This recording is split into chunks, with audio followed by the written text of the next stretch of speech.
Hello friends, मैं रंजीत वर्मा अपने इस वीडियो में आपका स्वागत करता हूं। फ्रेंड्स, मैंने यह वीडियो सामान्य हिंदी कक्षा 12 सामान्य हिंदी के पद्य खंड से रचित शीर्षक कैकेयी के अनुताप से लिया है और इसके लेखक श्री मैथिली शरण गुप्त जी हैं। ठीक है बच्चों, तो यह पद्यांश पढ़ाने से पहले मैं आपको बताना चाहूँगा कि पद्यांश के ऊपर कुछ नोटिफिकेशन दी होती है, उसमें लिखा होता है कि पद्यांश में रेखांकित लाइनों की व्याख्या करनी है और उससे जुड़े हुए कुछ प्रश्नों के उत्तर देने होते हैं। तो बच्चों, उसी क्रम में हम आपको पढ़ाएंगे।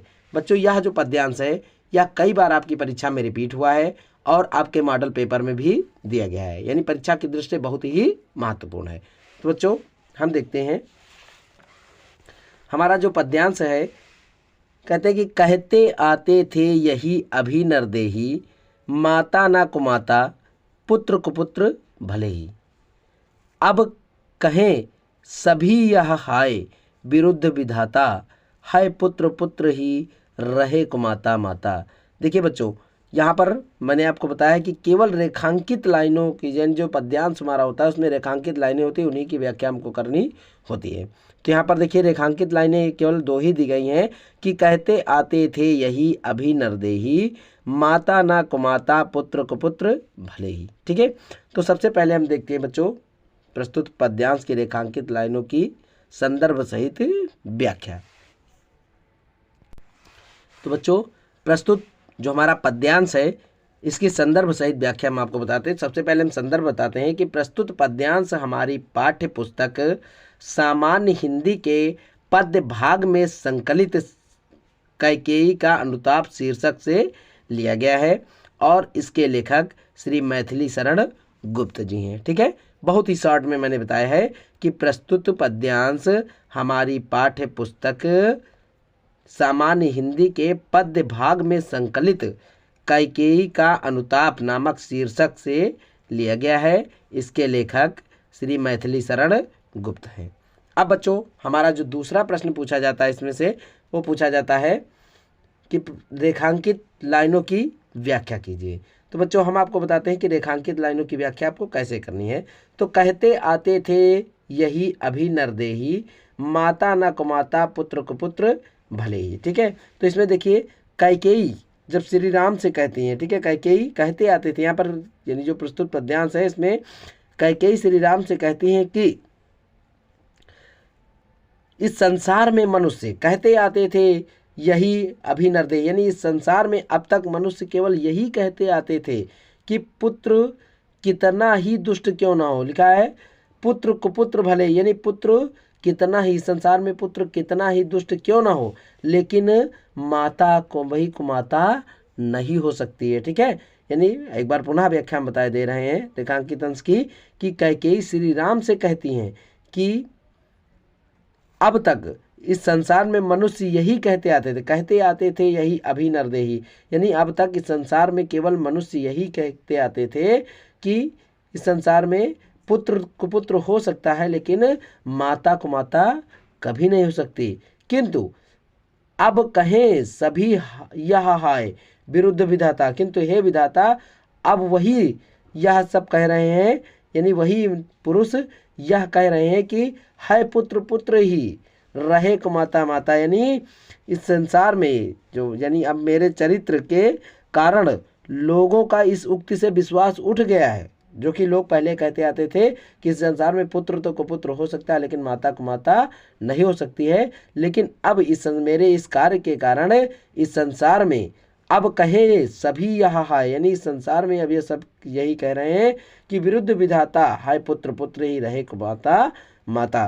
ठीक है, यानी मेरे तो इस चरित्र के कारण लोगों का इस उक्ति पर से विश्वास हट गया है और इस संसार में लोग यही कहेंगे कि माता दुष्टता पूर्वक व्यवहार, अर्थात माता तो कुमाता हो सकती है किंतु पुत्र पुत्र ही रहेगा, अर्थात पुत्र को पुत्र नहीं हो सकता। अर्थात जो ऊपर की लाइनों में कहा गया है वो बिल्कुल उसका उल्टा हो गया है। ठीक है, एक बार पुनः व्याख्या आपको बताए दे रहे हैं कि इसमें कैकेयी श्री राम से कहती हैं कि अब तक इस संसार में लोग कहते आते थे कि इस संसार में पुत्र कुपुत्र हो सकता है लेकिन माता कुमाता नहीं हो सकती है। लेकिन अब मेरे इस घृणित कार्य के कारण यह, यानी कह सकते हो घृणित कार्य के कारण इस उक्ति का पर से या इस बात पर से लोगों का विश्वास उठ गया है कि पुत्र तो पुत्र ही रहेगा किंतु माता कुमाता हो सकती है, यानी माता कुमाता हो सकती है किंतु पुत्र पुत्र ही रहेगा। ठीक है बच्चों, तो यहाँ पर देखिए जो हमारी रेखांकित लाइनें थी उनकी व्याख्या मैंने आपको बताई। ठीक है, अब आगे बच्चों देखते हैं इससे जुड़े हुए कुछ प्रश्न और उनके उत्तर। तो यहाँ पर बच्चों हम देखते हैं रेखांकित अंश की व्याख्या भी हम बता चुके हैं आपको। अब बच्चों देखते हैं हमारा अगला प्रश्न जो है यहाँ पर कि पद्यांश के अनुसार आज तक लोग क्या कहते आए हैं। पद्यांश के अनुसार आज तक लोग यही कहते आए हैं, अभी मैंने यहाँ पर आपको पढ़ाया है कि पद्यांश के अनुसार लोग इस संसार में यही कहते आए हैं कि कहते आते थे यही सभी नरदे, यानी संसार में आज तक लोग यही कहते आए हैं कि माता न कुमाता पुत्र कुपुत्र भले, यानी इस संसार में पुत्र तो कुपुत्र हो सकता है लेकिन माता कुमाता नहीं हो सकती, यानी पुत्र तो बुरे मार्ग पर चल सकता है किंतु माता कभी अपने पुत्र के साथ भेदभाव नहीं कर सकती। ठीक है, अगला प्रश्न है बच्चों हमारा कि किसने प्रायश्चित किया है कि मैंने पुत्र का कोमल शरीर ही देख उसका दृढ़ हृदय नहीं देखा है। किसने प्रायश्चित किया है कि मैंने पुत्र का कोमल शरीर ही उसका शरीर ही देखा और उसका दृढ़ हृदय नहीं देखा है। ठीक है, तो यहाँ पर हम कह सकते हैं कि कैकेयी ने प्रायश्चित किया था। किसने किया था, यहाँ पर देखिए जो हमारा जो पद्यांश है यहाँ पर देखिए कहा है कि बसा मैंने इसका बाह मात्र ही देखा दृढ़ हृदय ना देखा, यानी कैकेयी कहती हैं कि मैंने केवल इसके बाहरी शरीर को ही देखा था, इसके दृढ़ हृदय को नहीं देखा था। ठीक है, तो यहाँ पर कौन कहता है, कैकेयी कहती हैं। ठीक है, आगे देखते हैं हमारा अगला प्रश्न बच्चों क्या है कि इन पंक्तियों में कैकेयी को किस बात पर पश्चाताप हुआ। इन पंक्तियों में कैकेयी को किस बात पर पश्चाताप हुआ, तो ये जो पंक्तियां हैं इसमें कैकेयी को अपने ऊपर लगने वाले कलंक और पुत्र की प्रवृत्ति को न पहचानने का ही पश्चाताप हुआ, यानी कैकेयी को किस पर पश्चाताप हुआ, अपने ऊपर लगने वाले कलंक का। यहाँ पर देखिए लिखा हुआ है परमारथ ना देखा पूर्ण स्वार्थ ही साधा, इस कारण ही तो हाय आज यह बाधा। यानी उन्होंने कहा, कैकेयी कहती है यहाँ पर कि कैकेयी अपने ऊपर लगने वाले जो कलंक को देखते हुए और पुत्र की प्रवृत्ति को ना पहचान पाने का ही कैकेयी को पश्चाताप हुआ। यानी प्रस्तुत पंक्तियों में किसको पश्चाताप हुआ, तो प्रस्तुत पंक्तियों में कैकेयी को अपने ऊपर लगने वाले कलंक के कारण ही पश्चाताप हुआ है। ठीक है, आगे बच्चों हम देखते हैं युग युग तक कौन सी कठोर कहानी चलती रहेगी। ठीक है,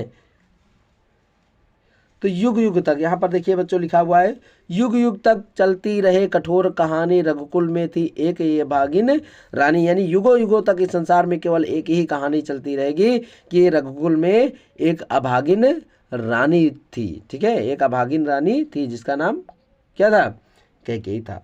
ठीक है, आगे बच्चों देखते हैं रानी कैकेयी को जन्म जन्मांतर क्या सुनना पड़ेगा।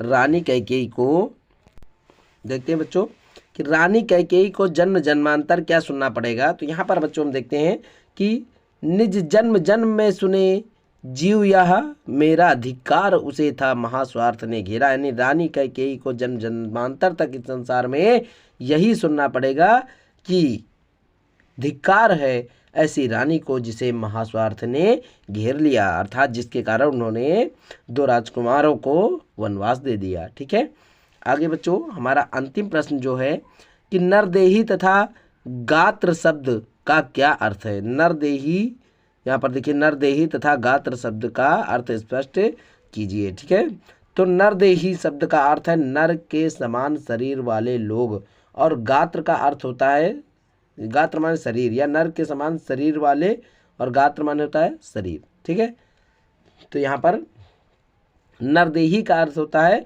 कि नर के शरीर वाले लोग, अर्थात नर के शरीर वाले लोग, और गात्र का अर्थ शरीर से होता है। ठीक है, उसे ही नरदेही कहा जाता है। आगे बच्चों एक प्रश्न और भी दिया गया है कि प्रस्तुत पद्यांश में किन किन पात्रों के बीच संवाद हो रहा है। तो प्रस्तुत पद्यांश में श्री राम और कैकेयी के बीच में यह वार्तालाप हो रहा है। किसके बीच में हो रहा है? श्री राम और कैकेयी के बीच में ही अब वाद संवाद हो रहा है।